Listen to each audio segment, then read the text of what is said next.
Warning drum. 4-year-old Noah pressed his small nose against the car window, watching Fat. Raindrops raced down the glass. His mother Mia gripped the steering wheel tighter as her windshield. Wipers fought a losing battle against the downpour. Mommy, the sky is crying, Noah whispered, his breath fogging up the window. Mia forced a smile, trying to hide her concern.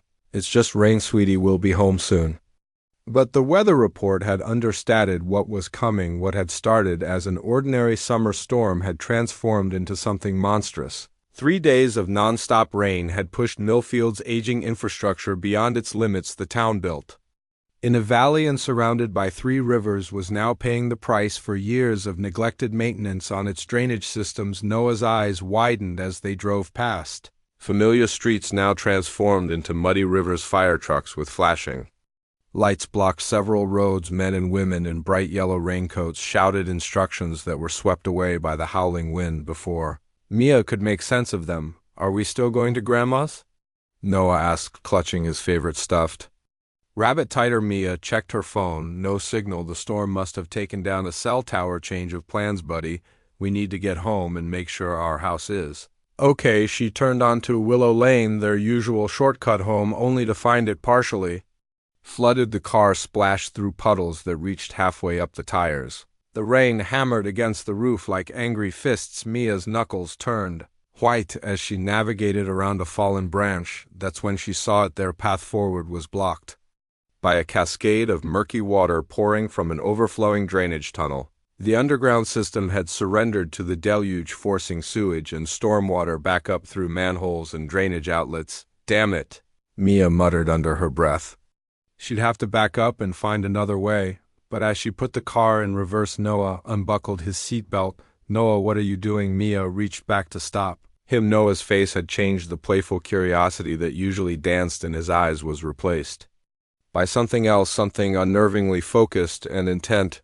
"Someone's in trouble," he said simply. "Noah, sit down and buckle up right now."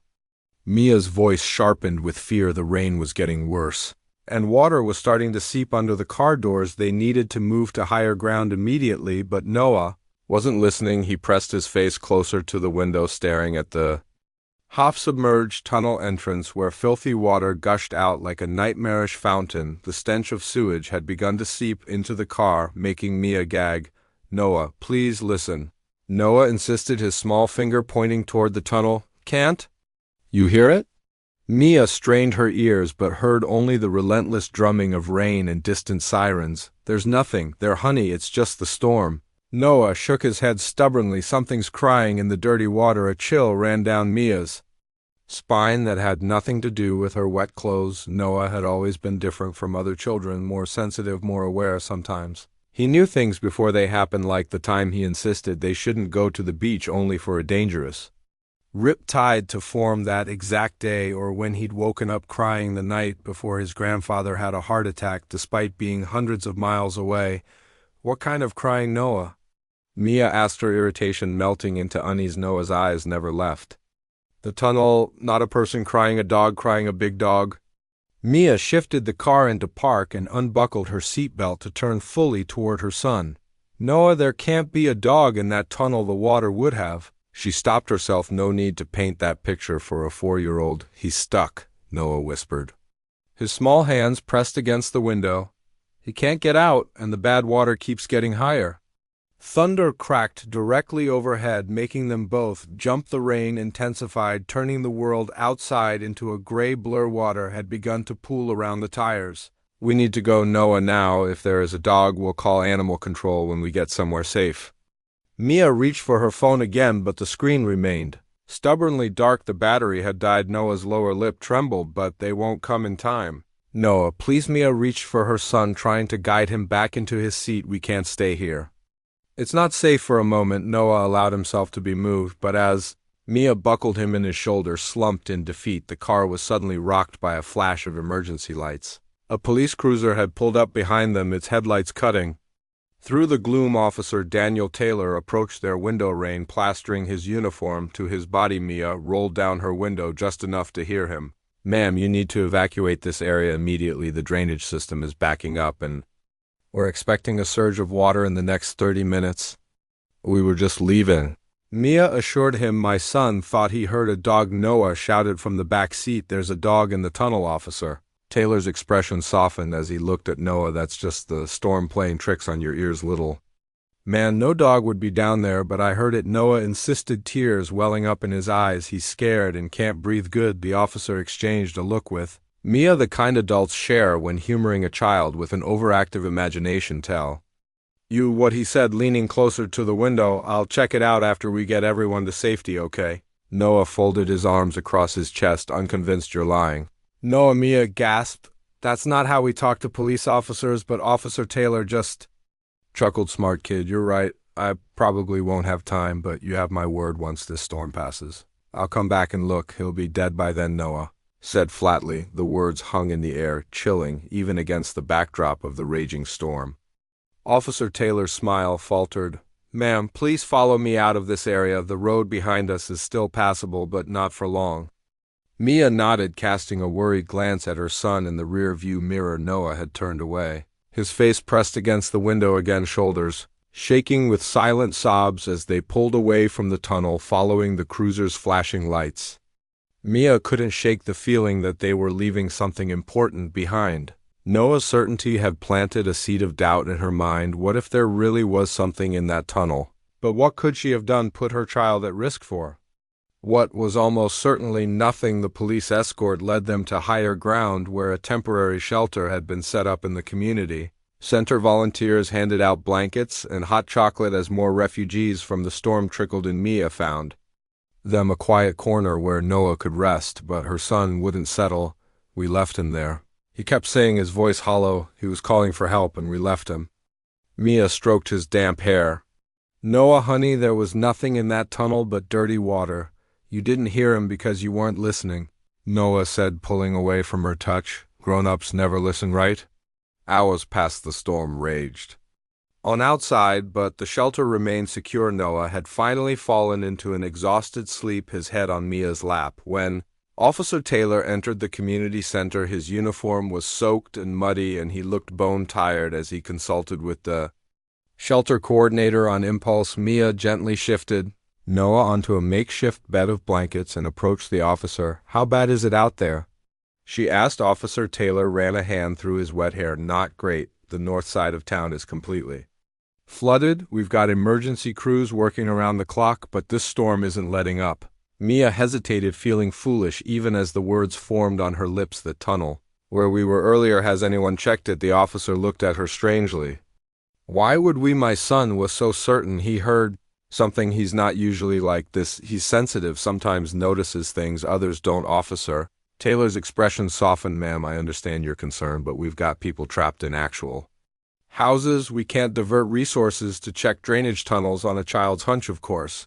"I understand." Mia started to turn away, embarrassed for even asking, but the officer added, making her pause, "If it makes you feel any better, those tunnels have emergency overflow systems. If there was anything in there, which is highly unlikely, it would have been either washed out or found its way to one of the exit points by now." Mia nodded, not entirely reassured. "Thank you." When she returned to Noah, she found him awake, sitting up with his knees pulled to his chest. "You asked about the dog," he said quietly. It wasn't a question. Mia sat beside him. "How did you know that?" Noah shrugged. "I just did." He looked up at her with eyes that seemed too old for his face. "But you didn't believe me." "Nobody does. It's not that." "I don't believe you, Noah. It's just he's still alive," Noah interrupted. "But not for long. The water's up to his neck now." A chill ran through Mia, despite the warmth of the shelter. "Noah, please stop. You're scaring me. I'm scared too, Mommy." Noah's voice cracked. "Because I can feel him dying and I can't help." Mia pulled her son close, feeling his small body tremble against hers. "It's going to be okay," she whispered, not knowing what else to say. Noah shook his head against her shoulder. "No, it's not unless we go back." Outside, lightning flashed, illuminating the shelter's windows for a brief, terrifying moment. The storm wasn't done with them yet, and somehow Mia knew neither was that tunnel. As the night deepened, the storm gradually began to lose its fury. The rain didn't stop, but it softened from a violent downpour to a steady drizzle. Emergency updates announced that the worst had passed, though flooding remained severe in many areas. Mia had finally managed to coax Noah into eating some soup and crackers. He sat quietly, now wrapped in a blanket, staring at nothing. The haunted look in his eyes broke her heart. Noah, she said gently, I want you to know that I hear you. I may not hear what you hear, but I believe that you heard something. Noah looked up, a flicker of hope crossing his face. You do? Yes, Mia said, making a decision she hoped she wouldn't regret. And as soon as it's safe, we'll go back and check, I promise. It needs to be now, Noah said urgently. Not when it's safe. He doesn't have time. Mia sighed. Sweetie, we can't just. Excuse me, a new voice interrupted. Mia looked up to see an elderly man with a weathered face and kind eyes. He wore the reflective vest of a volunteer. I couldn't help overhearing your boy thinks there's a dog trapped somewhere. Mia nodded, embarrassed, in a drainage tunnel on Willow Lane, but it's just, I believe him, the man said simply. Mia stared at him in surprise. I'm sorry. What the old man knelt down to. Noah's level, his knees cracking with the effort. Me.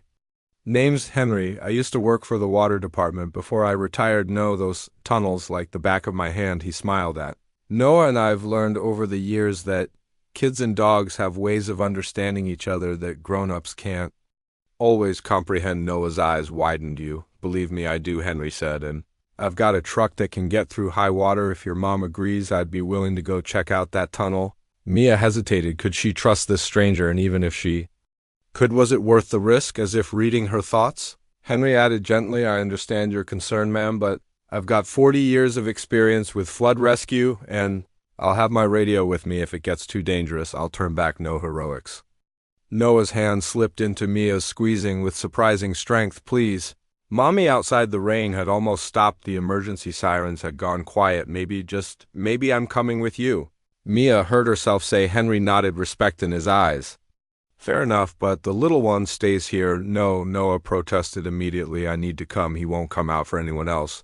Mia exchanged a look with Henry. The old man shrugged. Sometimes animals do respond better to children, but he stays in the truck no matter what. Deal? Noah nodded eagerly, already scrambling to his feet. 20 minutes later, they were bumping along flooded streets in Henry's ancient but surprisingly capable pickup truck. Mia had left word with the shelter coordinator about where they were going, along with a promise to be back within the hour. You said you worked for the water department?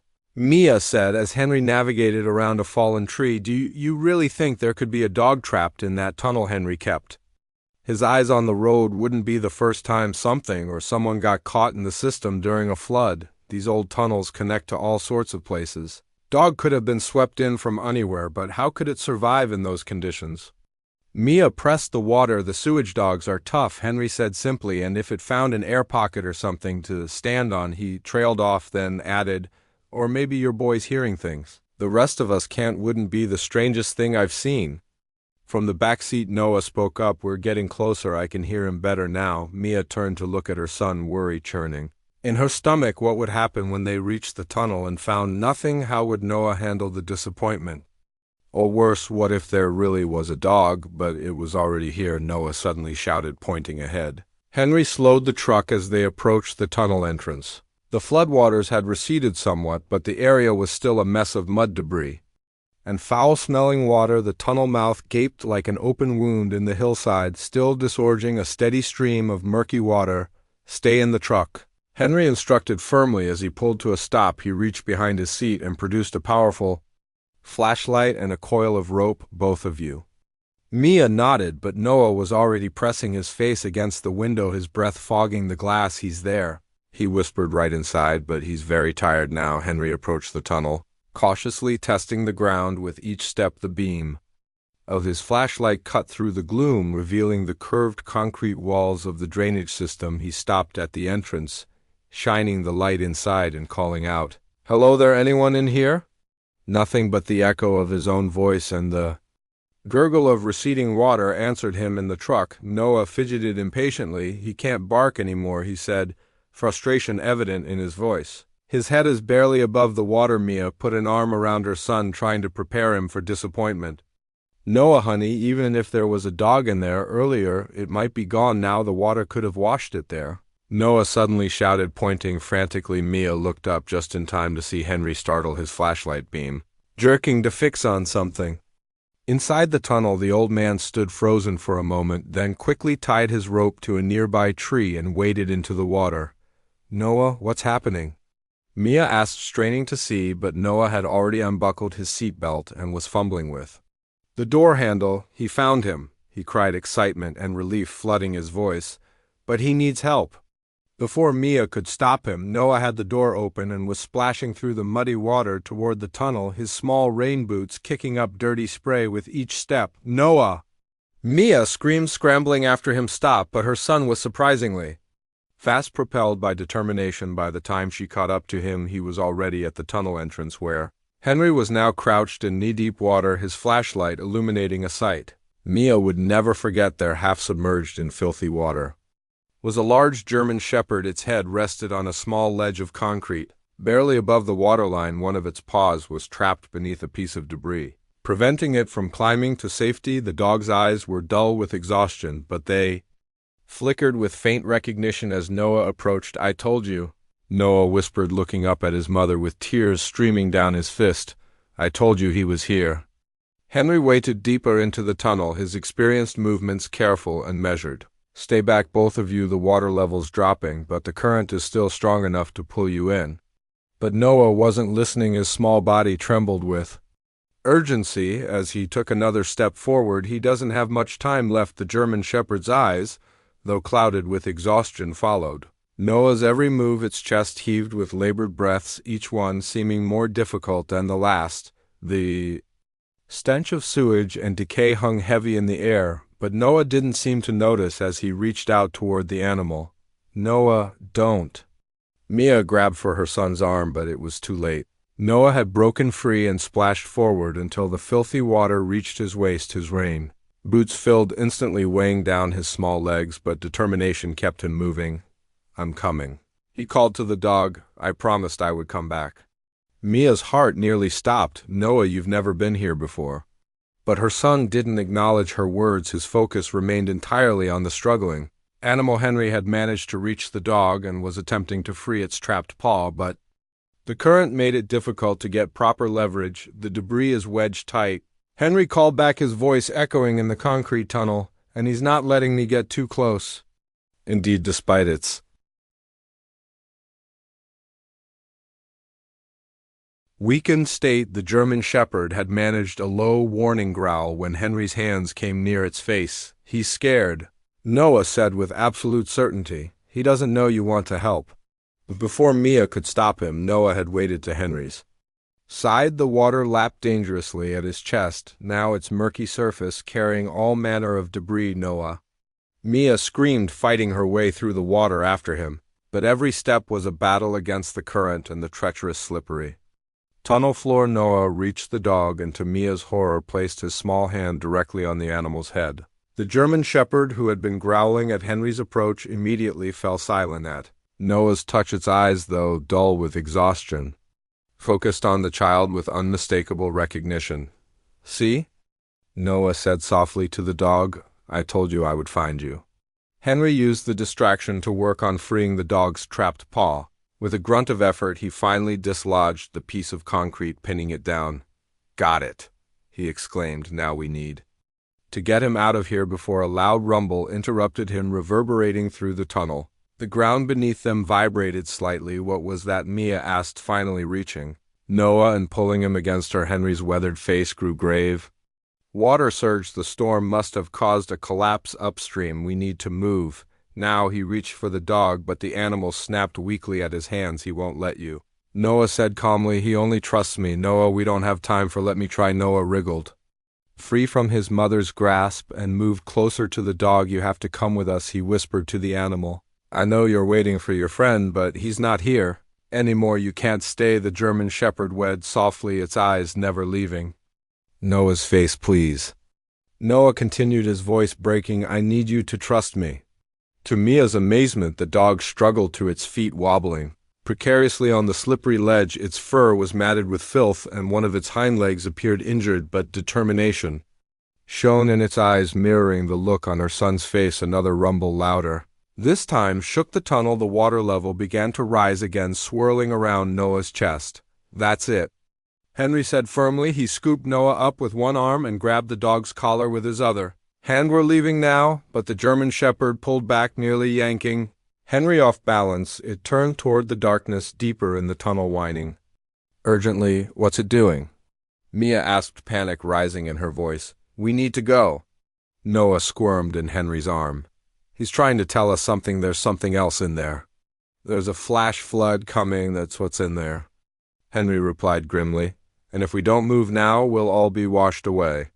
The German shepherd barked suddenly, a hoarse, painful sound from its waterlogged lungs, and lunged toward the deeper tunnel, only to be held back by Henry's grip on its collar. Please.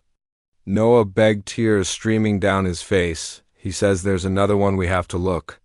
Henry and Mia exchanged glances. The rumbling was growing louder, and the water had risen another inch in just the past minute.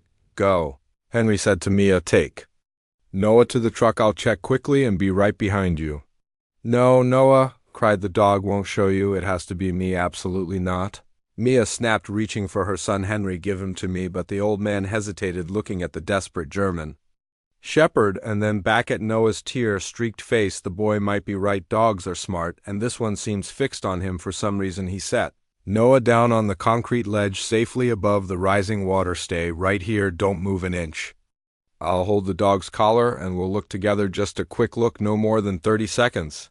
Mia wanted to scream, to grab her son and run, but something in Henry's steady gaze made her hesitate. This man had spent his life in these tunnels. If he thought they had 30 seconds, they had 30 seconds. 30 seconds, she agreed, her voice shaking. Not 1 second more. Noah nodded solemnly and turned to the dog. Show us quickly. The German shepherd immediately turned and limped deeper into the tunnel, pulling Henry along. Noah followed, staying on the raised ledge that ran along the tunnel wall. The beam of Henry's flashlight danced across the curved concrete walls as they disappeared around a bend.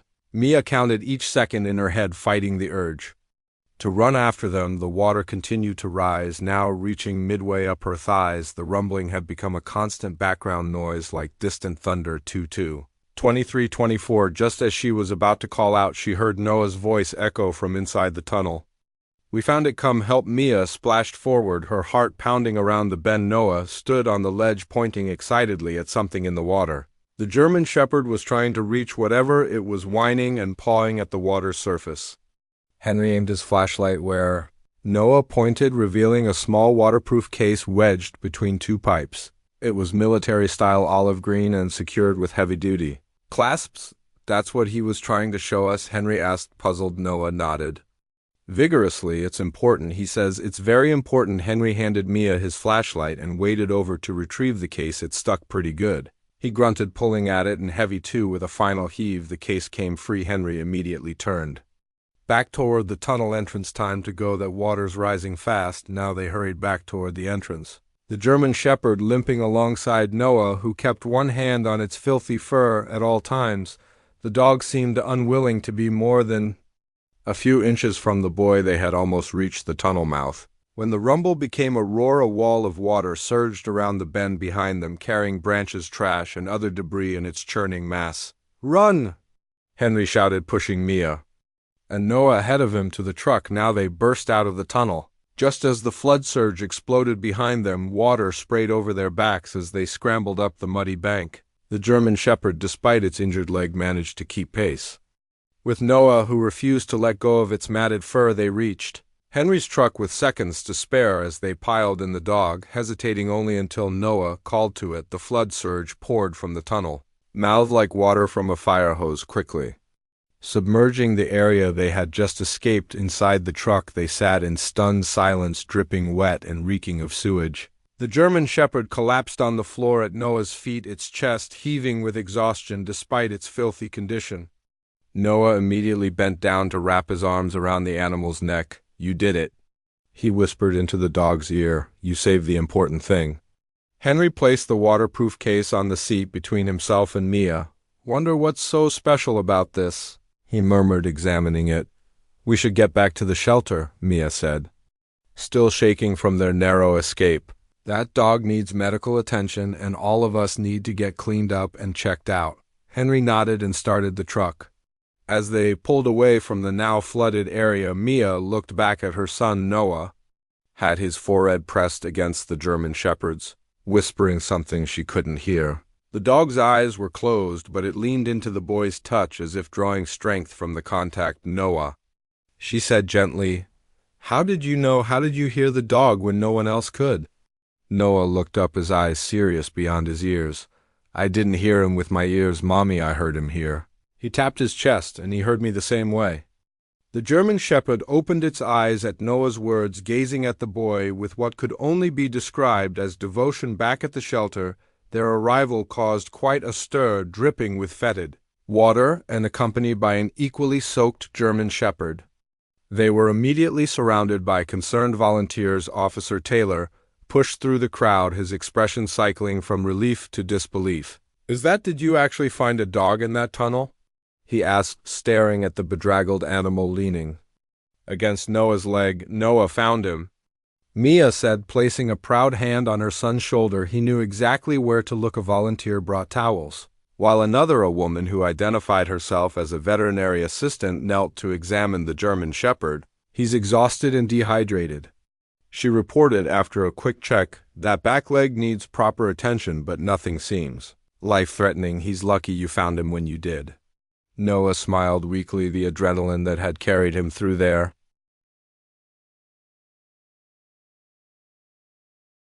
adventure finally wearing off. "His name is Storm," he announced. "How do you know that?" Mia asked, wrapping a towel around his shoulders. Noah shrugged. "He told me." The veterinary assistant continued her examination, parting the matted fur around the dog's neck. "That's strange," she said, frowning. "There's some kind of collar underneath all this dirt, but it doesn't look like a regular pet collar." She worked her fingers under the heavy band circling the dog's neck and revealed what appeared to be a tactical collar with a small metal box attached to it. The box had a blinking red light. "What is that?" Officer Taylor asked, leaning closer. "I don't know," the woman admitted. "I've never seen anything like it." Henry, who had been quietly observing, suddenly spoke up. "Maybe it's related to what's in this case." He lifted the waterproof container they had retrieved from the tunnel officer. Taylor eyed the case with newfound interest. "Where did you find that?" "In the tunnel," Mia explained. "The dog Storm led us to it," Noah said. It was important. All eyes turned to the mysterious case. It was military grade with reinforced corners and heavy-duty clasps. A serial number was printed on one side, partially obscured by mud. "Should we open it?" Henry asked, looking at Officer Taylor. The police officer hesitated. "I'm not sure that's a good idea. If it's military, it wants us to open it." Noah interrupted, his voice small but certain. "Storm says we need to see what's inside." The adults exchanged glances, a silent conversation passing between them about the wisdom of taking direction from a 4-year-old's claimed communication with a dog, but something about Noah's unwavering certainty gave them pause. "Let me take a look at those clasps," Henry finally said, setting the case on a nearby table as he examined the locking mechanism. Storm managed to stand up despite his exhaustion. He limped over to the case and placed one muddy paw on it, looking expectantly at Noah. "He says there's no danger," Noah translated. "Just answers." Henry found the release for the clasps and carefully opened the case. Inside, protected by waterproof padding, were several items. A thick folder with classified stamped across it in red, a small metal box similar to the one on Storm's collar, and what appeared to be a specialized tablet computer. Officer Taylor immediately held up a hand. "Whoa, hold on, this is definitely military or government property. We should contact the proper authorities before going through any of this." But Storm had other ideas. The German shepherd nudged the small metal box with his nose, then looked at Noah with the innocent boldness that only a child could muster. Noah reached into the case and picked up the box before anyone could stop him. It had a simple slider switch on one side, which Noah promptly flipped. The box emitted a series of beeps, and then the small screen on its face lit up with a message. "K9 Unit 7 Guardian Program Handler status check initiated." Storm's collar device began blinking faster in response, the red light changing to green. "What the hell is this, officer?" Taylor muttered, peering at the devices. Noah looked up at the adults, his eyes wide with understanding that seemed impossible for his age. "Storm is special," he said simply. "He was trained to find people and things during disasters, but something went wrong." The veterinary assistant, who had been carefully cleaning some of the mud from Storm's fur, suddenly gasped. "There's a tattoo inside." His ear a serial number and some kind of insignia. Storm wed softly and pressed closer to Noah as if seeking protection now that his secrets were being revealed. Mia knelt beside her son, looking from him to the dog and back again. Noah, how do you know all this? How can you possibly know what Storm is thinking? Noah stroked the dog's head, his small fingers gentle against the matted fur. I don't know how I know, I just do. He looked up at his mother, his expression suddenly vulnerable and childlike. Once more, you believe me now, right? Maya pulled her son into a tight hug, careful not to dislodge his hand from Storm's head. Yes, baby, I believe you. Officer Taylor carefully lifted the classified folder from the case. I need to call this and whatever. It's way above my pay grade. As the adults busied themselves with next steps, Noah remained by Storm's side, continuing their silent communication. The German shepherd's eyes never left the boy's face, and a subtle change had come over the animal. Despite exhaustion and injuries, there was a newfound alertness in its posture, a sense of purpose rekindled. What is headling you now? Mia asked quietly, noticing the intense connection between her son and the dog. Noah's answer sent Akil down her spine. He says we found part of the truth? The boy whispered, but there's more, much more, and we're not safe yet. The hours that followed were a blur of activity. Government officials in unmarked vehicles arrived the shelter, their formal attire and serious expressions standing out among the displaced residents in their muddy clothes. They spoke in hushed tones, with Officer Taylor occasionally glancing toward Noah and Storm. Mia sat protectively beside her son as a medical team examined both him and the dog. The veterinarian who had been called in confirmed what they already suspected. Storm was no ordinary pet. His physique, despite his current weakened state, showed evidence of specialized training and conditioning. The small device embedded in his tactical collar contains sophisticated tracking technology and biometric sensors. He's essentially a four-legged soldier, the vet explained, carefully cleaning Storm's injured hind leg. These military working dogs undergo training more intensive than most human special forces. Noah watched every movement of the vet's hands with anxious attention. Will his leg be okay? The vet smiled reassuringly. The muscle is strained and there's some tissue damage, but nothing's broken. With proper care, he'll recover completely. Relief washed over Noah's face, and he immediately bent down to whisper the good news into Storm's ear. The German shepherd's tail thumped weakly against the floor in response. Meanwhile, the officials had moved the waterproof case to a separator room for further examination. One of them, a stern-faced woman who had introduced herself only as Agent Reeves, now approached Mia. Mrs. Parker, we need to speak with your son about how he found the dog and the case. Mia straightened at her, protective instincts flaring. He's only 4 years old. He's been through enough today. I understand your concern, Agent Reeves replied, her tone softening slightly, but this is a matter of national security. The program that dog was part of is classified, and we need to understand how your son knew where to find him. Before Mia could respond, No spoke up. I can tell you, he said, his small voice steady. Storm told me. Agent Reeves crouched down to Noah's level, her skepticism poorly concealed behind a forced smile. What exactly did Storm tell you, Noah? Noah looked at the German shepherd, who returned his gaze with unwavering focus, a silent communication sign to pass between them. Before Noah answered, he said he was on a mission with his partner, but something went wrong. There was an explosion, and they got separated. His partner told him to guard the case before the water came. He was waiting when I heard him calling for help. The agent's practiced composure slipped for just a moment. His partner, you mean his handler, a person? Noah shook his head. No, his dog partner. They work together. Storm finds people trapped in disasters, and his partner finds other things. He paused, his forehead creasing with concentration. Storm says his partner's name is Shadow. Agent Reva stood abruptly, exchanging a significant look with one of her colleagues. She stepped away to confer and whispers, occasionally glancing back at Noah. Mia pulled her son closer. Noah, how do you know these things? Did you see something in the tunnel that you haven't told me about?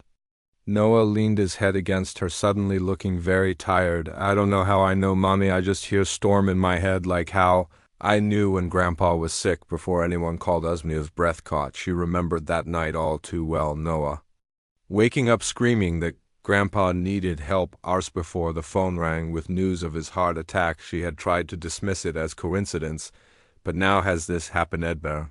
With other animals? Noah nodded slowly. Sometimes the neighbor's cat Told me she was going to have kittens before anyone knew, and I could hear that bird with the broken wing crying in the park last summer. Mia's mind raced all those times she had dismissed Noah's uncanny insights as an overactive imagination or lucky guesses. Had he actually been perceiving something real, something beyond normal human perception? Her thoughts were interrupted when Agent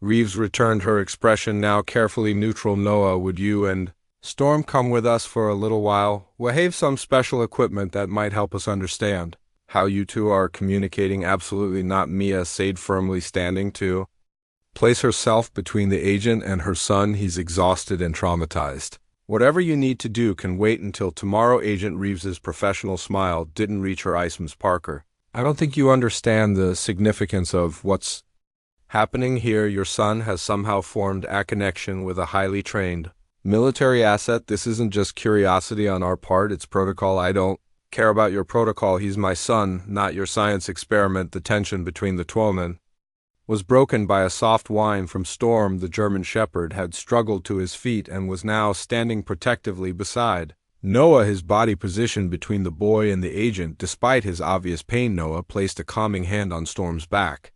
It's okay, he told the dog. They're not bad people, they're just scared because they didn't understand. Agent Reeves stared at the pair, her calculated demeanor cracking slightly. What don't we understand? Noah, that some people can hear animals, not their barking or meowing, but their inside voice, their real voice. Noah looked up at her with those disconcertingly wise eyes. Storm says, there are others like me, that's why they made the Guardian program, to find people who can hear.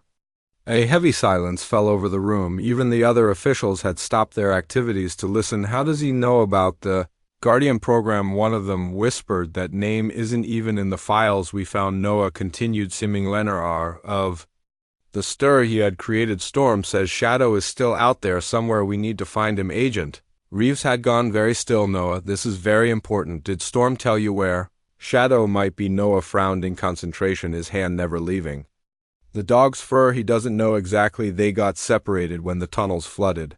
But he closed his eyes as if listening to something only he could hear. But Storm thinks Shadow would try to find high ground somewhere safe to wait on if the other agent stepped forward, tablet in hand. The topographical map shows several elevated areas within a 2 radius of the tunnel entrance. If the other dog was swept into a different branch of the drainage system. Agent Reeves nodded. Sharply organized search teams immediately focus on exit points near those elevated areas. She turned it back to Mia, her demeanor now respectful rather than demanding. Mrs. Parker, you understand your concerns, but your son's abilities could be crucial in finding the other dog. Would you at least consider allowing him to help guide our search efforts? You would be with him the entire time, of course. Mia looked down at Noah, who was gazing up at her with pleading eyes. Shadow needs help, Mommy. Storm is really worried about him. The exhaustion in her son's face was evident, but so was his determination. She recognized that looked the same stubborn resolve he had shown when insisting there was a dog in the tunnel.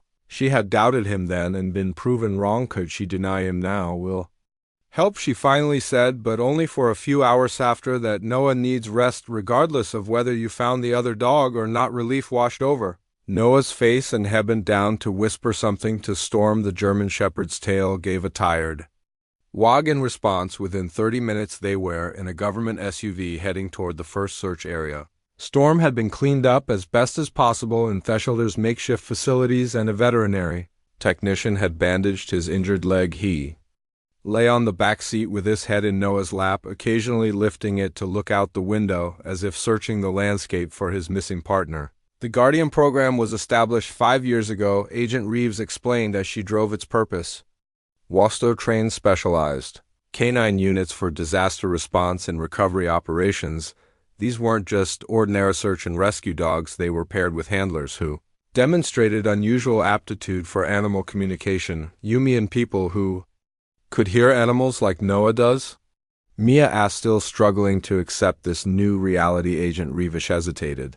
Not exactly the program sought out. Individuals with high empathy scores and natural affinity for animal behavior. They were trained using specialized equipment to enhance their bond with their canine partners. She glanced in the rearview mirror at Noah, But what your son describes, actually hearing the dog's thoughts, that's beyond anything our program achieved, then how does he know about it? That's what we're trying to figure out, the information infit. Case could help us understand the agent slowed the vehicle as they approached a small rise overlooking a section of the drainage systems. Outflow, this is the first potential. Exit point, if Shadow was swept through this branch off the system, he might have made it out here. They parked, and Noah immediately opened his door. Storm, struggling to follow despite his injury. The twilight was deepening into night but powerful flood. Lights had been set up by Thedvin's team, illuminating the area in harsh white light. Noah, wait. Mia called, hurrying after her son. Let the agents check the area first. But Noah was already making his way down the gentle slope, one hand on Storm's back for support. The German Shepherd, despite his weakness, seemed energized by their purpose, his nose working the air as they approached the concrete outlet where water still flowed from the drainage system. Agent Reeves and her team spread out searching the muddy banks for signs of the missing dog. One agent carried specialized thermal imaging equipment, scanning the surrounding vegetation for heat signatures. Noah stopped suddenly, his head tilting as if listening. Storm says, Shadow isn't here. He would have left a sign. A sign? Agent Reeves asked. What kind of sign? Noah looked at Storm, waiting. After a moment, he pointed to a nearby tree like thatchado. Leaves marks on trees when they get separated. It's part of their training. The agents examined the tree but found nothing. Doubt flickered across Agent Reeves's face. There's no mark here, Noah. Because Shadow was never here. Noah explained patiently. Storm says we need to try the north branch. That's where they were when the explosion happened. The agents exchanged glances. The north branch wasn't in our initial search grid, Onuf. Them admitted. It's an older section of the system, partially decommissioned. That's why they were there, Noah said, his face serious. Storm says bad people were using the old tunnels to hide things. That's what they were looking for when everything went wrong. Agent Reeves's expression sharpened. What kind of things, Noah? Noah concentrated, Hishin buried in Storm's fur, as if drawing information through the physical connection. Storm doesn't know exactly if that was Shadow's job to find the hidden things, but they smelled wrong. Dangeruzmia felt a chill that had nothing to do with the evening air. What had her son gotten involved in? We're adjusting her search parameters. Agent Reeves decided, already pulling out her phone to redirect the other teams. North branch outlet is approximately 2 meters from here. As they returned to the vehicles, Mia pulled Noah aside. Honey, are you sure about this? You look exhausted. Noah's eyes were indeed heavy with fatigue, but his voice remained determined. I promised Storm we'd find Shadow, and Shadow might be hurt. Mia studied her son's face, noting the unusual maturity in his expression. This wasn't just a child's fascination with a dog. There was something deeper, a sense of responsibility that seemed beyond his years. She remembered all the time she had dismissed his uncanny perceptions, how she had encouraged him to be normal, to stop talking about hearing animals' thoughts. Had she been suppressing something real, something special? Okesh said softly, but you tell me.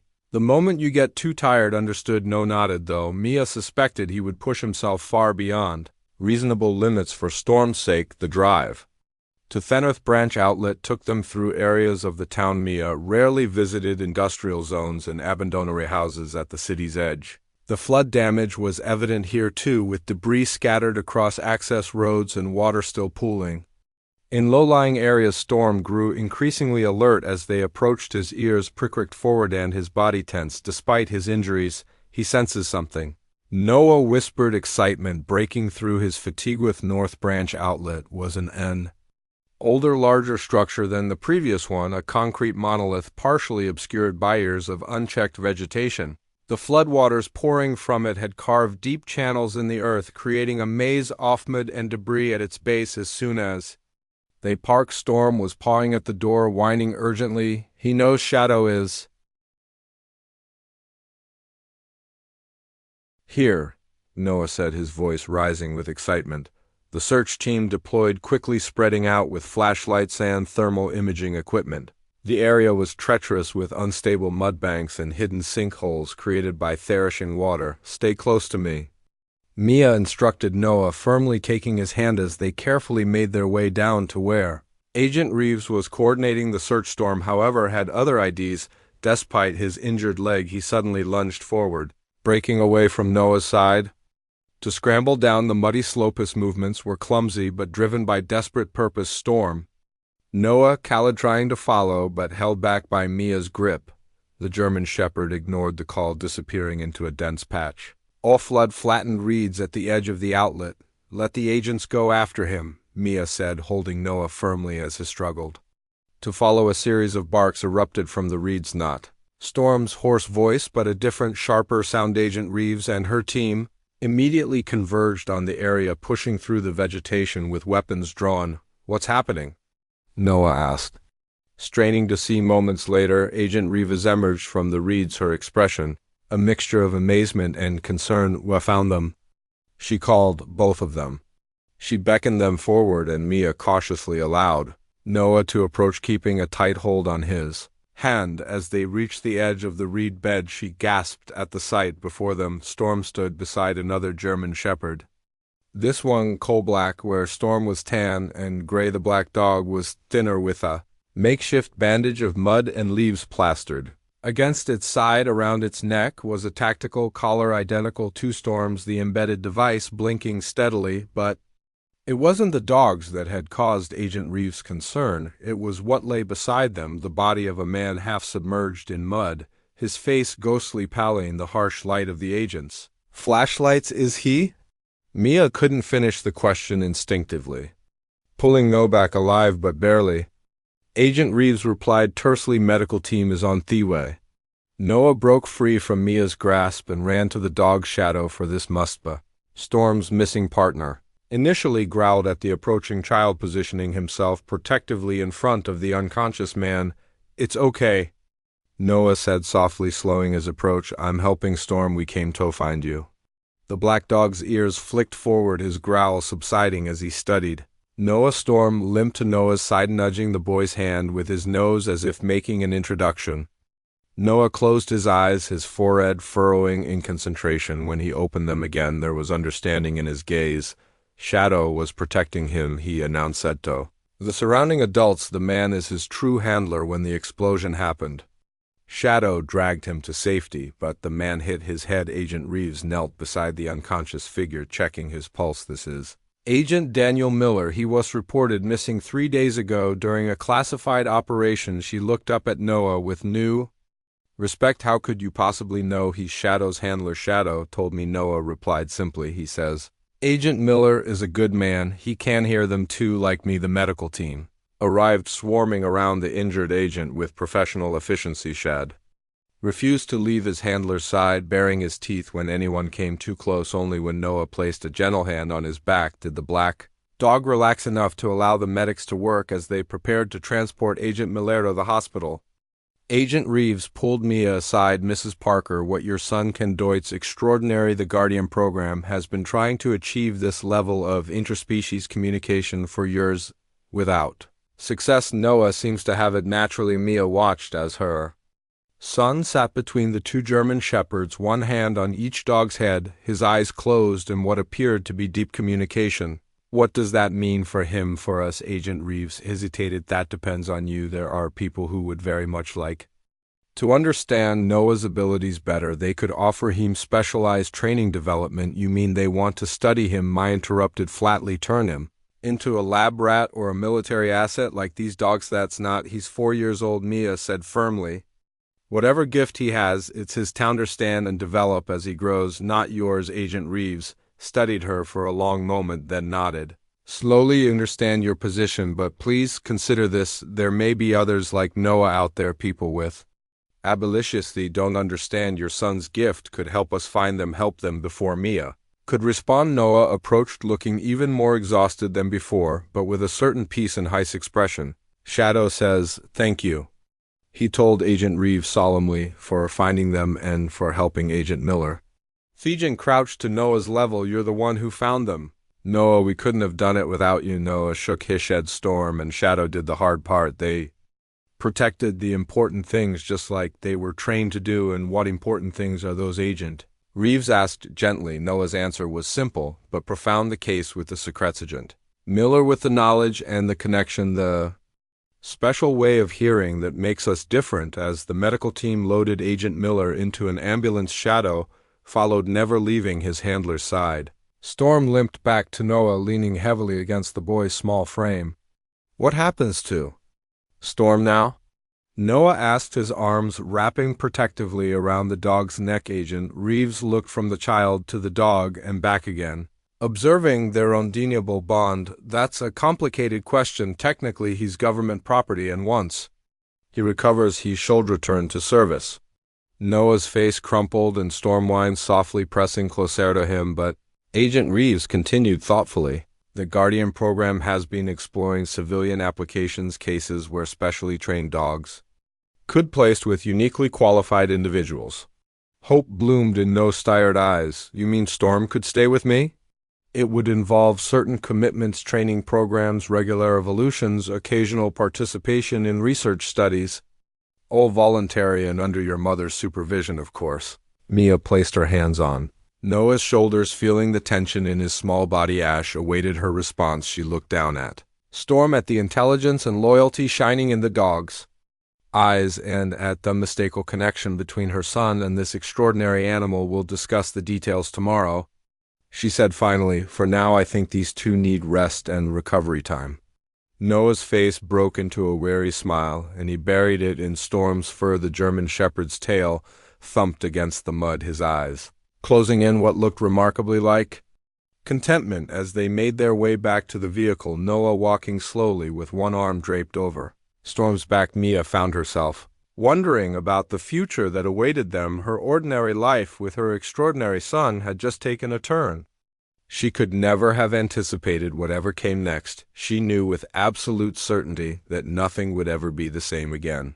The following days passed in a blur of medical evaluations, debriefings, and hushed conversations just beyond Noah's hearing. The storm had finally passed, leaving Millfield to assess the damage and begin the long process of recovery. Many residents were still displaced, including Mia and Noah, who had been relocated to a government-provided apartment while their home was repaired. Storm had become Noah's constant shadow, refusing to leave the boy's side even during medical examinations. The veterinarians were amazed at the dog's rapid recovery. His injured leg was healing faster than expected, and his overall condition had improved dramatically. They attributed it to the specialized training and breeding of the Guardian program dogs, but Mia suspected it had more to do with the unbreakable bond that had formed between her son and the German shepherd.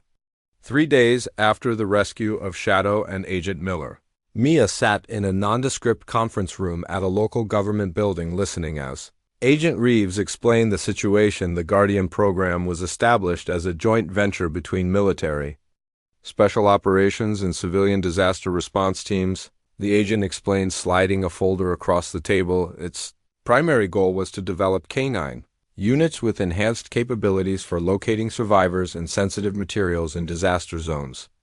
Mia glanced through the documents, most of which had been heavily redacted. "And where does my son fit into this?" Agent Reeves leaned forward, clasping her hands on the table. "What Noah demonstrates, this ability to perceive animal thoughts, represents something we've been theoretically pursuing but never actually achieved. The program tried using technology to enhance the neural connection between handlers and their canine partners, but the results were limited." "So you're saying Noah can do naturally what your technology couldn't precisely, and not just with Storm. His connection with Shadow, a dog he had never met before, suggests his ability transcends the one-attuned bonding we've observed in our trained handlers." Mia closed the folder, fixing Agent Reeves with a determined stare. "Noah is a child, not a research subject. I agreed to this meeting to discuss Storm's future, not to sign my son up for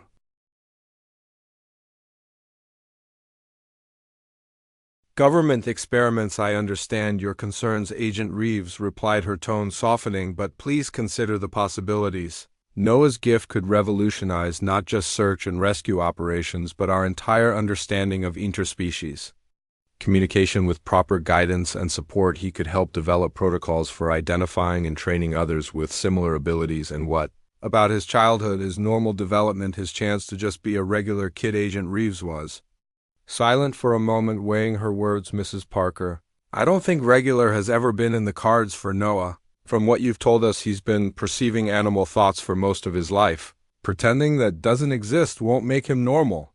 It will just leave him isolated and confuse the truth of those words. Stung Mia thought of all the time she had dismissed Noah's imaginary conversations with animals, how she had encouraged him to keep such thoughts to himself around other children.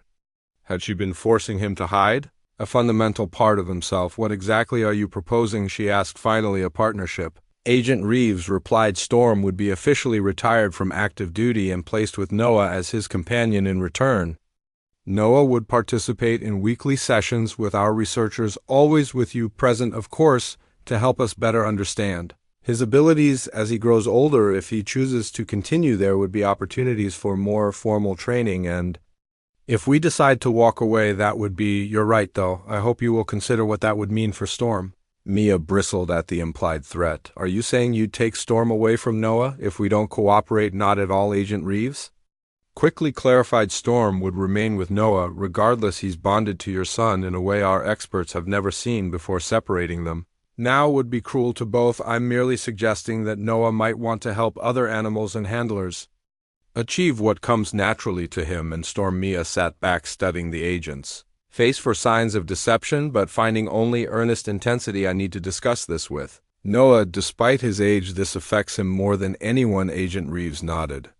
Of course, take all the time you need. When Mia returned to their temporary apartment, she found Noah sitting on the floor with Storm, both of them focused on a pile of colored blocks. As she watched, Noah would point to a block, whisper something to Storm, and the dog would carefully pick up the indicated block with his mouth and place it on a growing structure. Are you playing or training? Mia asked, smiling at the pair. Noah looked up, his face brightening. Both. Storm is teaching me how they did exercises in his training, and I'm teaching him how to build towers. Mia sat cross-legged on the floor beside them. No, I need to talk to you about something important about you and Storm and what happens next. Noah's expression grew serious, and he placed a hand on Storm's back, as he often did when seeking reassurance. Are they going to take him away? No, honey, Storm can stay with us, but the people who trained him would like us, you especially, to help them understand how you can hear what Storm and other animals are thinking. Noah seemed to consider this, his small forehead furrowing in concentration. Would it help other people hear animals too? Maybe. They hope so. And would it help other animals like Shadow find people who can hear them? Mia nodded. That's part of what they want to learn. Noah was quiet for a long moment, his hand absently stroking Storm's fur. Finally, he looked up at his mother. Storm thinks we should help. He says there are lots of animals who try to talk to people, but most people don't listen. What do you think? Noah. Not Storm. You know, his answer was immediate and confident. I want to help. It feels right, like finding Storm was supposed to happen. Mia studied her son's face, seeing wisdom beyond his years in his earnest expression. Had that always been there? She wondered beneath the ordinary exterior of a 4-year-old boy. Then we'll help, she decided, but school and your regular life come first, and if at any point you want to stop, we stop. No questions asked. Noah nodded solemnly, then broke into a smile. Can I tell Storm he's right here? Sweetie, can he hear us? Noah giggled. Yes, but he likes when I tell him things out loud too. It makes him feel special. As Noah bent to whisper in Storm's ear, Mia marveled at the natural ease with which her son navigated between verbal and nonverbal communication with the dog. It was as if he had slipped into a rhythm that had always been waiting for him, a connection that completed something essential in his being. The weeks that followed established a new normal for their small family. Noah's sessions with the research team began cautiously simple exercises to document his ability to perceive Storm's trained responses without visual cues, but as the researchers gained Noah's trust, the experiments became more complex and revealing. One afternoon, as Mia observed from behind a one-way mirror, Noah was seated in a room with Storm while a researcher showed him photographs of locations around Millfield. Can you ask Storm if he recognizes any of these places? The researcher prompted. Noah studied each photograph carefully before placing his hand on Storm's neck, a gesture that had become his standard way of initiating deeper communication with the dog. He knows this one, Noah said, pointing to an image of an abandoned warehouse. This is where they train. Sometimes there's a big room underground where they practiced finding things. The researcher made a note, her expression carefully neutral, and this one she placed another photograph on the table, an ordinary-looking house on a quiet street. Noah conferred silently with Storm. "This is the bad place," he finally said. "Storm doesn't like it. Shadow found dangerous things here and then with guns came." The researcher's pen paused mid-note, her composure slipping for just a moment. "Did Storm tell you what dangerous things Shadow found?" Noah frowned, concentrating. He didn't see them. Storm was outside guarding Shadow, went in with Agent Miller. He looked up suddenly, his expression troubled. "There are more bad places. Storm says they only found some of them before the explosion later." Mia would learn that the house in the photograph had been raided by federal agents the previous month, yielding a cache of illegal weapons and explosives linked to a domestic terrorist cell, information that had never been released to the public. Information Storm couldn't have known through any conventional means. As the sessions continued, Noah's abilities seemed to expand rather than diminish. She began reporting perceptions from animals beyond Stormbirds. Outside the window, a mouse living in the building's walls, a stray cat that frequented the parking lot. The researchers documented everything with growing excitement, proposing new tests and protocols almost daily. Agent Reeves, who had become a regular presence in their lives, was careful to monitor Noah's energy levels and emotional state. "We don't want to overwhelm him," she insisted. Whenever the scientific team grew too eager, his well-being comes first. One evening, as Mia was preparing dinner in their temporary apartment, Agent Reeves stopped by with news. "Agent Miller has regained consciousness," she announced. "He's asking to meet Noah." Mia hesitated, knife paused over the cutting board. "Is that necessary? Noah's already had a full day of tests." "This isn't about testing," Agent Reeves clarified. "Miller has been with the Guardian program since its inception. If anyone can help Noah understand his abilities, it's him. And why would he want to do that?" Agent Reeves's expression softened. "Because according to his debriefing, Miller has been experiencing something similar to what Noah describes: direct perception of his dog's thoughts. It started after an experimental procedure using the neural enhancement technology designed for the program. He thought he was losing his mind until Shadow started responding to his unspoken commands." Mia set down the knife, intrigued despite her protective concerns. "So Noah isn't the only one, the only natural as far as we know. Miller's abilities seem to be a side effect of the technology, limited and specific to the dogs he's trained with, but he understands what Noah is experiencing. In a way, none of our researchers can." The decision, like so many lately, ultimately fell to Noah when asked if he wanted to meet Agent Miller. His eyes lit up with excitement. "Yes, Storm has been wondering how he's doing, and I want to ask him about Shadow." The next day found them in a private room at the government medical facility where Agent Miller was recovering. The man who awaited them looked younger than Mia had expected, perhaps in his early 30s, with short brown hair and alert green eyes that immediately fixed on Noah with intense interest. Shadow lay on the bed beside his handler, ears perking up as Storm and Noah entered the room. The two dogs acknowledged each other with subtle movements that Mia would have missed just weeks ago, but now recognized as their unique form of greeting. "So you're the boy who can hear them," Agent Miller said, his voice still weak from his ordeal. "I've been looking forward to meeting you." Noah approached the bed without hesitation, Storm at his side. "You can hear them too, but differently." Miller smiled. "That's right, though. Not as clearly as you. From what I understand, for me, it's like catching glimpses of their thoughts, especially when they're focused on something important." "When did it start?" Noah asked, displaying the directness that had both impressed and unnerved the research team. "After a procedure designed to enhance my neural connection with Shadow. It was experimental. I was one of the first handlers to try it." Miller gestured to a small scar behind his ear. "Something unexpected happened during the process. The scientist said it was just my brain adapting to the technology, interpreting canine behavior more efficiently, but I knew it was more than that." Noah nodded sagely. "You started hearing Shadow's inside voice. Exactly. At first just impressions, feelings, then specific thoughts, especially during our missions." Miller's gaze shifted to Mia. "Most people thought I was crazy or just overly attached to my dog. It's isolating being the only one. Who knows the truth? Noah's not alone," Mia said firmly. "He has." "Me and I believe him." Agent Miller's smile was genuine. "That makes all the difference." He turned back to Noah. "The researchers tell me you can communicate with other animals." Two, not just Storm. Noah shrugged as if this were the most natural thing. In the world, all animals have thoughts. Most people just don't listen right.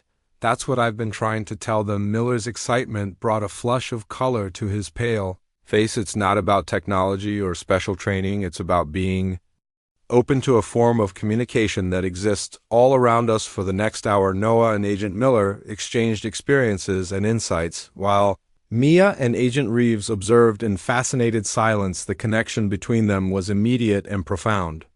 Two individuals who had glimpsed a reality others couldn't perceive, finding validation in each other's experiences. When it was time to leave, Miller reached out to clasp Noah's small hand. Thank you for finding Shadow and bringing help according to the doctors. I wouldn't have survived another day out there. Noah smiled. It was Storm who found you.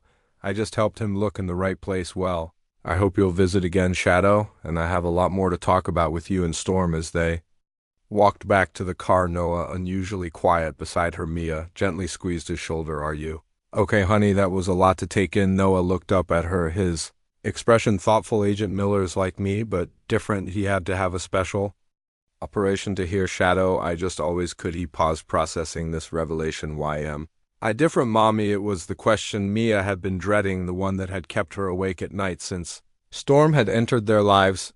How do you explain to a child that he possesses an ability science can't fully comprehend? Some people are just born with special gifts, she said, carefully, like how some kids can play music beautifully without lessons or do math problems in their head. Your gift is being able to hear animals in a way most people can't. Noah considered this, absently stroking Storm's fur as they walked. Do you think there are other kids like me? Agent Miller seems to think it's possible. That's part of why the research is important, to find others who might have the same gift but don't understand it. Noah nodded, seemingly satisfied with this answer, but as they reached the car, he paused, looking back toward the medical facility with sudden intensity. Noah, what is it? Shadow told me something right before we left, he said, his voice dropping to a near whisper, something he didn't want Agent Miller to hear because it would make him worried. Mia crouched to her son's level, concern tightening her chest. What did Shadow tell you? Noah's eyes met hers, wide and serious. He said, the bad people who caused the explosion know about me. Now they know. I can hear the dogs, and they're going to try to find me. Mia's blood ran cold. Noah, are you sure that's what Shadow meant? Maybe you misunderstood. I didn't, Noah insisted. Shadow knows because he heard the bad people talking. When they thought no one was there, that's why he and Storm were guarding the case, because it has information about all the people who might be able to hear animals like I do. Mia straightened, scanning the parking lot with new paranoia. Agent Reeves was still inside, unaware of this chilling development. Should she go back and report what Noah had said, or was this just the overactive imagination of a child caught up in a world of government secrets and special abilities? But as she looked down at her son's solemn face and the equally alert posture of Storm beside him, Mia knew this wasn't imagination. Whatever reality Noah had accessed through his connection with these extraordinary dogs, it had just become considerably more dangerous. Let's go home, she said firmly, helping Noah into the car. We need to talk to Agent Reeves about this right away.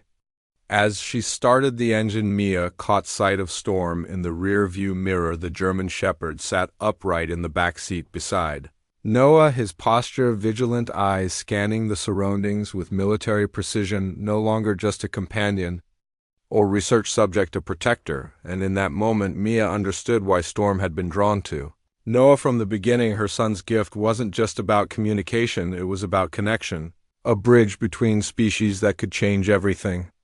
A bridge some wanted to build, and others, it seemed, would do anything to destroy. The revelation about potential danger sent the government response teams into overdrive. Agent Reeves arranged for around-the-clock protection while investigators worked to piece together the full scope of the threat. Noah faced the waterproof case. It turned out contain more than just classified documents. It held a complete database of individuals worldwide who had shown any indication of unusual animal communication abilities. The Guardian program wasn't just about training dogs, Agent Reeves explained during an emergency briefing. It was about identifying and cataloging people with Noah's gift. The program's creators believed that natural animal communicators could be trained to work with specially prepared canines to create the ultimate search and rescue teams.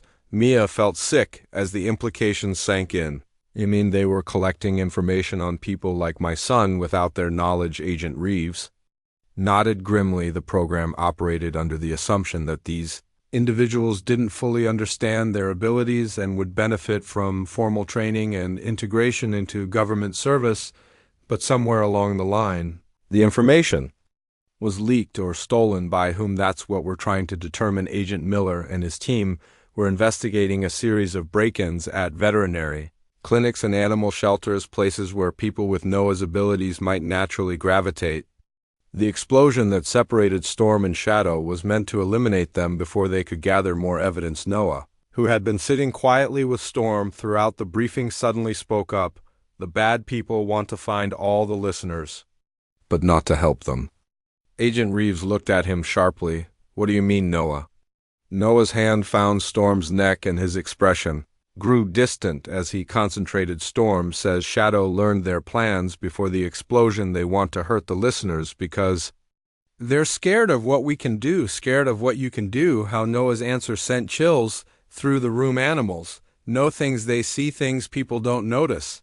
If someone can hear animal thoughts, they can learn secrets that are supposed to stay hidden. The room fell silent as everyone processed this revelation. Mia's mind raced as she considered the implications.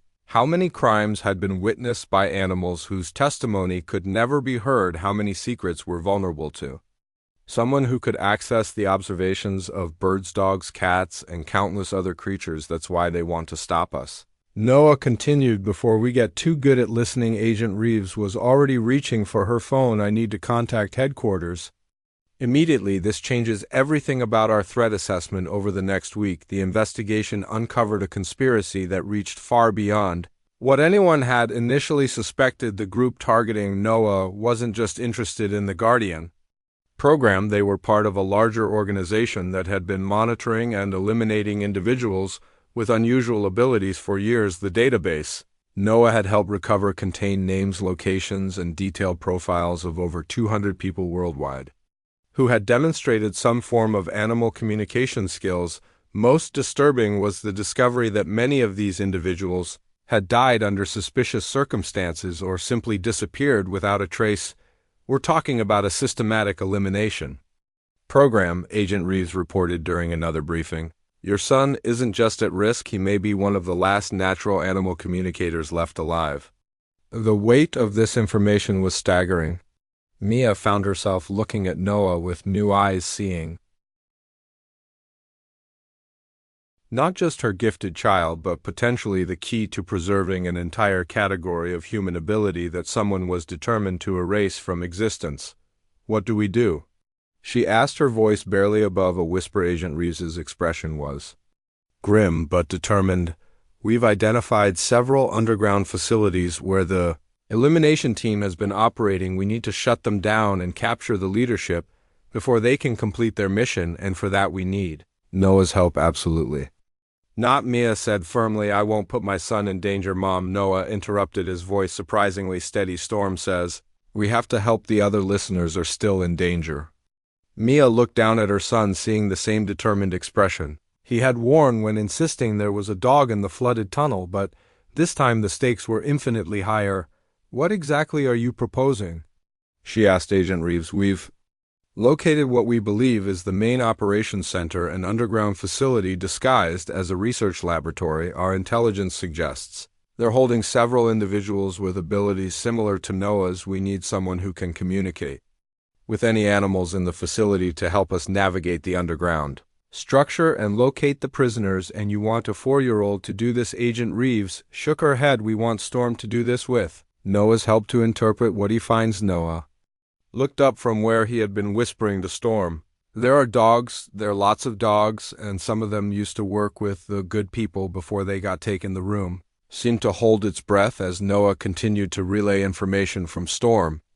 The bad people are using the dogs to test things, trying to make them stop listening to their partners, but it's not working right, and the dogs are getting sick. Agent Reeves leaned forward intently. Noah, can Storm tell us anything about the layout of this facility, how to get in and out safely. Noah concentrated, his small face furrowing with effort. Storm knows a dog who escaped from there. She's living in the woods nearby, too scared to come out, but she remembers the way through the tunnels. Can Storm find this dog? Noah nodded. Her name is Echo. She used to work with a lady named Sarah who could hear animals too, but Sarah got taken to the bad place and didn't come back out. Mia felt tears pricking her eyes as she realized the full scope of what they were discussing. Somewhere probably not far away, people with abilities like Noah's were being held captive, possibly tortured by individuals who saw their gift as a threat to be eliminated. When do we leave? She heard herself ask. The operation was planned for the following night. A combined team of federal agents and military personnel would assault the main facility, while Noah and Storm, accompanied by Agent Miller and Shadow, would attempt to locate and communicate with any dogs in the compound who might provide intelligence about the prisoners' locations. You'll be in a mobile command center at least a mile from the facility, Agent Reeves assured Mia. If Storm can make contact with the dogs inside, Noah can relay their information to help guide our teams. At no point will either of them be in physical danger. The plan seemed sound, but Mia couldn't shake her anxiety as they prepared for the mission. Noah, by contrast, seemed oddly calm, spending hours with Storm in what appeared to be intense preparation. What are you talking about? She asked her son as they sat in the government safe house the night before the operation. Storm is teaching me how to talk to lots of dogs at once, Noah replied, matter-of factly, like being the lead dog in a pack. If I can make them all hear me at the same time, we can coordinate better. Mia stared at her son, amazed once again by the rapid evolution of his abilities. Was this normal development, or was the stress of their situation causing his gift to expand in response to need? The next evening found them in a sophisticated mobile command center parked in a densely wooded area overlooking the suspected facility. Banks of monitors displayed feeds from surveillance drones and thermal imaging equipment, while radio chatter filled the air as assault teams moved into position.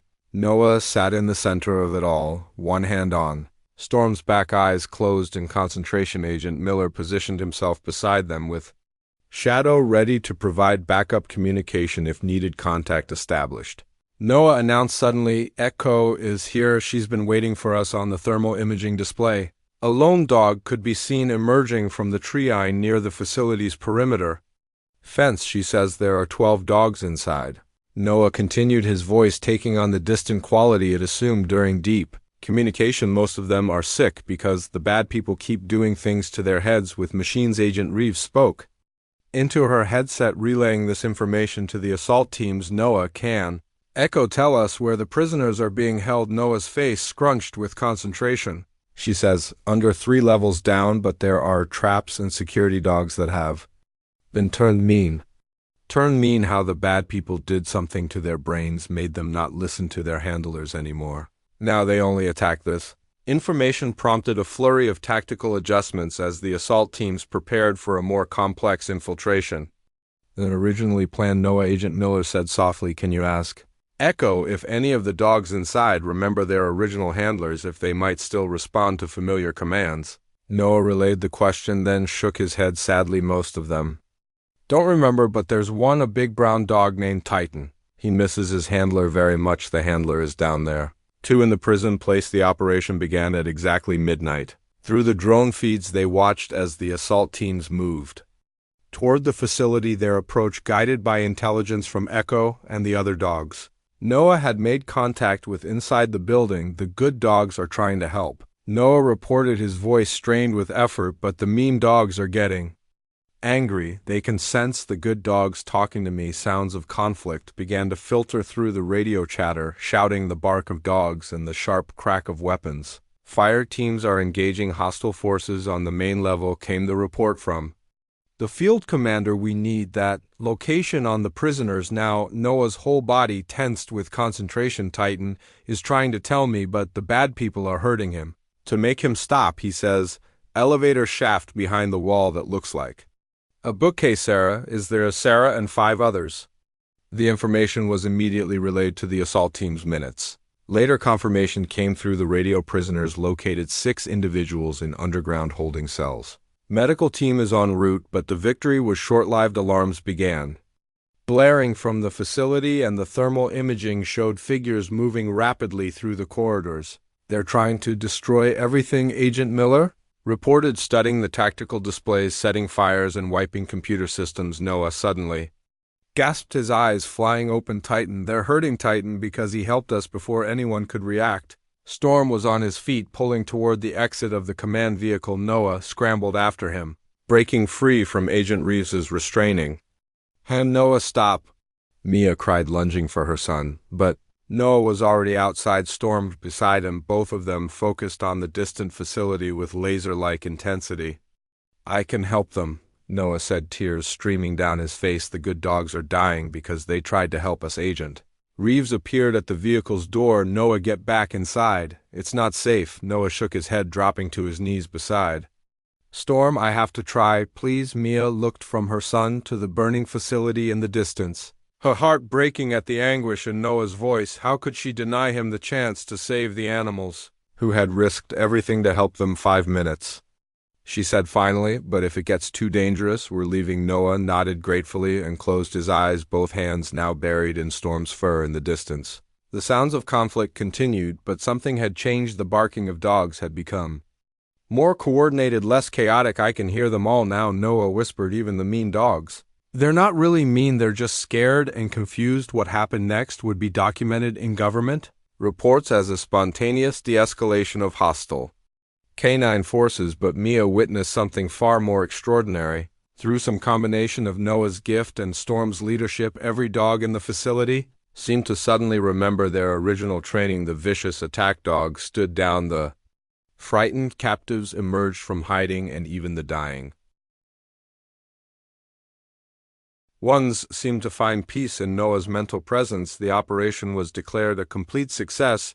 Within the hour, 6 prisoners were rescued, including Sarah, a woman in her 30s who had been missing for over a year. The facility's computers yielded terabytes of data about the elimination program, leading to arrests across multiple countries. But for Noah, the real victory was smaller and more personal. As the sun rose over the cleared facility, a large brown dog limped out of the building, supported by 2 federal agents. Titan had survived his ordeal, and when he saw Noah waiting by the command vehicle, his tail began to wag for the first time in months. Noah ran to meet him, and the big dog collapsed gratefully into the boy's embrace. They stayed that way for a long time, child and animal communicating in the silent language only they fully understood. What is he telling you? Mia asked softly, kneeling beside them. Noah looked up, his face streaked with tears but glowing with quiet joy. He says, thank you for not forgetting about them. And he says, Noah paused, listening intently. He says, his handler, Sarah's going to be okay. She never stopped trying to hear him, even when the bad people told her she was crazy. 3 months later, Noah stood in front of a small memorial garden that had been created behind the new Guardian Program headquarters. 12 granite stones marked the resting places of the dogs who had died in the underground facility before they could be rescued. Storm stood quietly beside him, along with Shadow, Titan, Echo, and several other dogs who had survived their ordeal. They didn't die for nothing, Noah said softly, placing a small bouquet of wild flowers at the base of the central memorial stone. They died protecting the connection between animals and people. They died so we could keep listening. Agent Reeves, Agent Miller, and Sarah, who had become another mentor figure in Noah's life, stood respectfully behind. As the boy completed his private ceremony, the Guardian program had been completely restructured in the wake of the underground facility raid. Instead of operating in secret, it now functioned as an open research initiative designed to identify, support, and train people with natural animal communication abilities. Noah had become not just their primary case study, but their ambassador to a world that was slowly beginning to accept the reality of interspecies communication. What's next for you? Sarah asked as they walked away from the memorial garden. Noah looked up at her, then at Storm, who had never left his side since that first night in the flooded tunnel. Storm says there are others out there, kids like me, who can hear animals but don't know it's real. He wants to help find them. And what do you want? Mia asked, taking her son's hand. Noah smiled, the same pure, joyful expression he had worn as a toddler, but now tempered with wisdom beyond his years. I want to help people and animals understand each other better. I want to make sure no one ever has to feel alone just because they can hear things others can't. He looked back at the memorial garden one more time, where sunlight filtered through the trees and touched the granite stones with golden light. Storm says, "That's what heroes do," added quietly. "They listen when no one else will, and they never give up on the connections that matter most." As they walked toward the car, Storm and the other dogs, forming a protective circle around Noah, Mia reflected on how dramatically their lives had changed since that stormy night. When her son had first insisted there was a dog crying in the tunnel, what had started as a mother's reluctant indulgence of her child's imagination had become a mission that saved lives and opened new possibilities for human and animal cooperation. Noah had found his purpose not through grand gestures or dramatic heroics, but through the simple act of listening, really listening to a voice that desperately needed to be heard. In doing so, he had not only saved Storm, but had discovered his own extraordinary gift and the courage to use it for something greater than himself. Some heroes, Mia realized, don't bark or bite or fight. Some heroes simply listen with their whole hearts, creating connections that bridge the spaces between species, between understanding and fear, between what is and what could be. And sometimes that's the most powerful heroism of all. The story of Noah and Storm spread far beyond official reports and classified files. It became a symbol of hope for anyone who had ever felt misunderstood or alone in their unique perceptions of the world. And in communities around the globe, children began to feel safer admitting that they too could hear the inner voices of animals, knowing that somewhere a boy named Noah and a dog named Storm were listening too, ready to help them understand that their gift was not a burden but a bridge to a richer, more connected world. If this story touched your heart and made you believe in the extraordinary connections that exist all around us, share it with someone who needs to know they're not alone. Comment below and tell us about any special bonds you've witnessed between humans and animals, because every connection matters and every voice deserves to be heard.